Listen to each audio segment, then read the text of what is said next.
To resolve the conflict in the semi-autonomous province of Kosovo.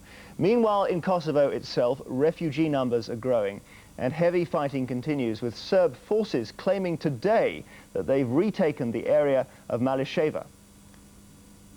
The upsurge in fighting began with a Serb offensive aimed at gaining ground in the central Drenica region, the heartland of the separatist Kosovo Liberation Army. The main prize is an important road which cuts across the KLA's territory. It links Pristina, Kosovo's capital, with its second city of Peć. The Serb operation was successful initially, but their forces have not managed to quell resistance around the town of Kijevo, about halfway along the route. The Serbs eventually want to capture the road south between Peć and Prizren, isolating the KLA from the Albanian border and cutting off its supply of weapons. But refugees are heading for the border, and 2,000 are thought to be trapped in the village of Unic, which is surrounded by Serb forces. As the fighting intensifies, President Milosevic must be calculating how far he can go without provoking a stronger reaction from the international community. The Kosovan Albanians and some human rights groups have long been calling for a NATO force to protect civilians. They include Bianca Jagger at the House of Commons today as part of a seminar panel on the situation in Kosovo. She has been campaigning on human rights for more than 2 decades and has just returned from the region. She's been assessing the plight of civilians caught in the conflict, and Newsnight recorded her visit. We are in Pristina, the capital of Kosovo. I decided that I wanted to see for myself what was happening to the Kosovars. Kosovo is a region the size of Wales, composed by 90% Albanians and 10% Serbs. Right here, in the heart of Europe, we are witnessing a regime of apartheid against the Kosovo population. Since the beginning of this decade, the government of Serbia has enacted laws, programs and decisions that are totally discriminatory to the people of this region. Having been in Bosnia and having witnessed the genocide and the atrocities committed against the people, I am concerned that the policymakers and the international community is making the same mistake, but not making decisions that will arrest the atrocities and the war crimes that may be committed right here in Kosovo by President Milosevic. Even at birth, Serbian rule in Kosovo discriminates against ethnic Albanians. These babies have been born outside of the state health care system. Their mothers are subject to laws which over the last decade have stripped Kosovo of its autonomy and driven Albanians out of state jobs, education institutions, forcing them to set up parallel systems with scant resources. After birth, how long do women stay here for? Mothers usually remain here for 2 hours. Of course, if they do not feel well, we keep them longer, 3, 4 hours. We've had cases when we had to keep them for 24 hours. Look at her. She's smiling and dreaming. All men and women are equal before the law, says Article 6 of the Universal Declaration of Human Rights. But that will not be the case for ethnic Albanians in Kosovo. This little girl was born less than an hour ago. She will have no right to be educated in her own language within the Serbian rule. She will have no right to work within the system in Kosovo. And she will have no right to buy and sell property from its Serbian neighbors. Early this year, repression turned to unspeakable violence. I want to see for myself what is left of this Albanian village. One of those targeted in a spate of attacks by the Serb police. Serbian special forces struck here using armored vehicles, heavy machine guns, rocket-propelled grenade launchers, and mortar rounds. The main target of their operation was the Jashari family. The Serbs believed that Adam Jashari was a member of the rebel Kosovo Liberation Army. The Jashari men resisted, but with fewer and inferior weapons, they were outnumbered. At least 56 people were killed, women and children among them. To complete their work, the Serbs demolished outlying buildings.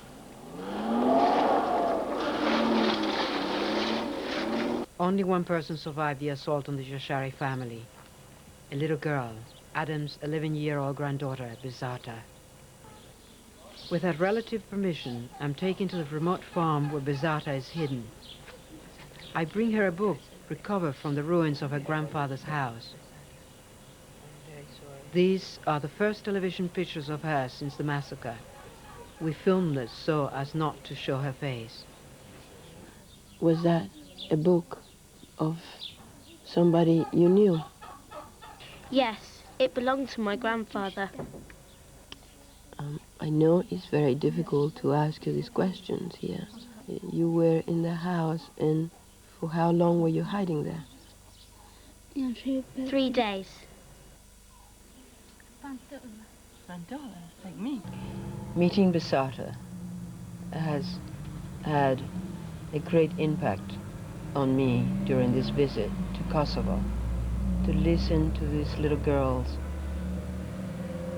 tell me the story of how she hid under the covers with her family when she began to hear the explosions all around her, and how in the end she found her 3 sisters killed, her mother and her brothers. And all through her telling me this story, she kept trying to pretend that she was not as scared. And that was her way of sort of keeping herself together. The Serbs say they are justified in waging war against the KLA rebels, who they describe as terrorists. But traveling throughout Kosovo, it is clear to me that civilians are continuously under attack. This village was attacked by the Serbian police on May 31st. A few residents remain, camping out in the ruined homes. During the day, they hide a field away, sheltering from the police, who are still shooting at them on a daily basis.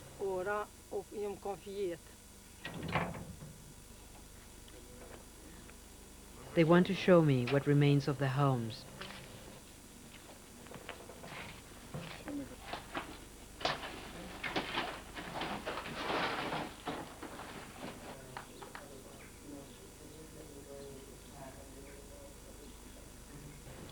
This lady tells me she has worked for 20 years and put everything she earned into this house.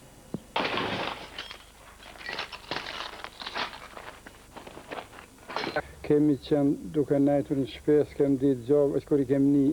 were at home and all of a sudden we heard the shooting. We went out in the street to see, but bullets were flying all around. We fled without being able to shut the door.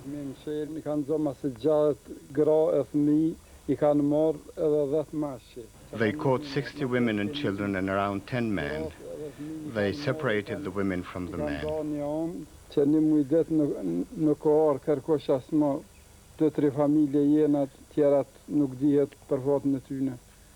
Nobody came back and we know nothing about them.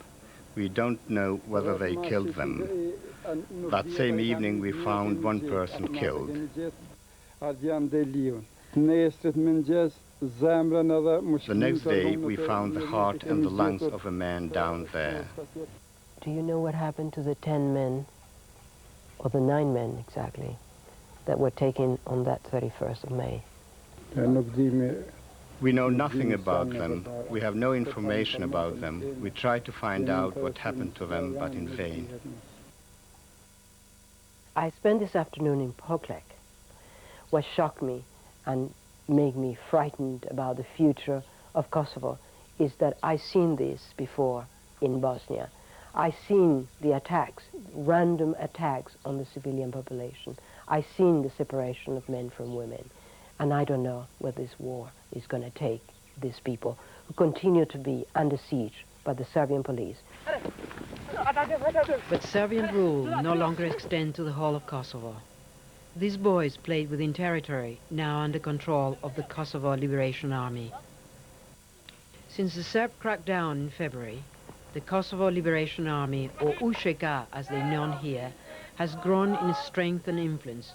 It is held responsible for the death of more than 30 Serb policemen and a number of civilians, but it is slightly armed in comparison to the Serbian forces. Shaban Shalah was a student activist who spent 7 years in prison on political charges. He then worked as a human rights monitor. He was then dedicated to non-violent resistance. Today, he's a senior KLA commander. What convinced you that peaceful resistance was no longer viable in Kosovo? There were many things that show that the choice we Albanians had made and stuck with for many years, and which cost us dear, the option of a non-violent solution, was one that would fail. The referendum and free elections we held, which were pretty democratic, did not provoke Serbia, were not productive. On the contrary, they were counterproductive. They only brought damage, violence and terror for the Albanians. I come with a message, and a message from human rights organization, and in particularly from Pierre Zanet from Amnesty International, to express his concern about human rights violations committed within the ranks of the KLA. And it is our hope that they will adhere to the principles of human rights, because otherwise it will be very hard for all of us who denounce the violations committed by the Serbs against his people if we cannot have that assurance. So it is so important that we have that. I say with complete authority that the KLA is a liberation army, not only in name but in action. Our war is against the Serbian army, police and other paramilitary formations, not against the civilians, not against the innocent children, and not against those who are sick.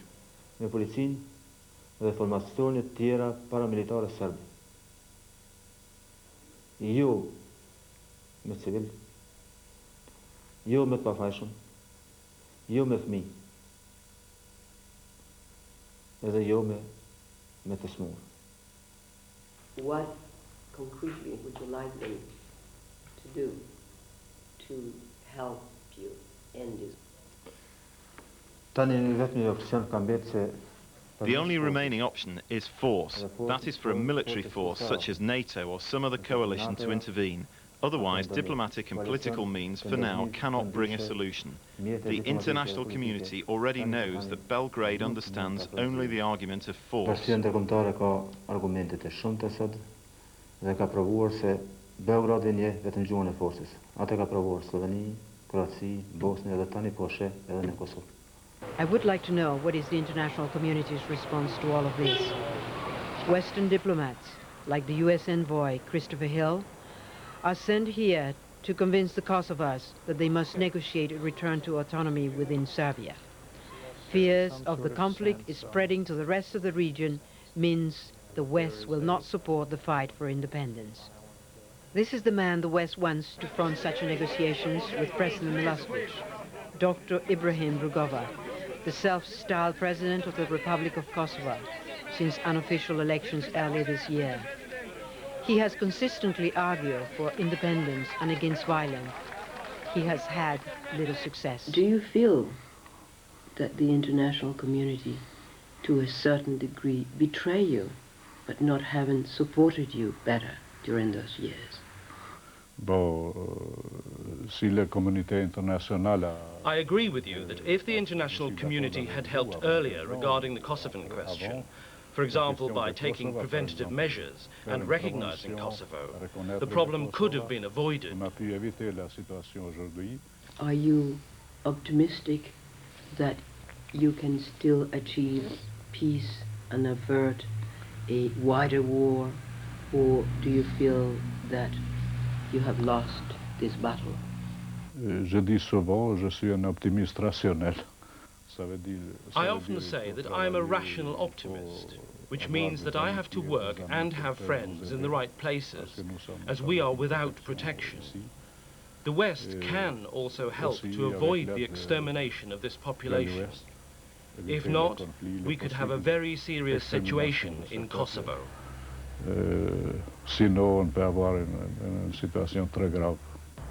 Tomorrow, I will be leaving Kosovo.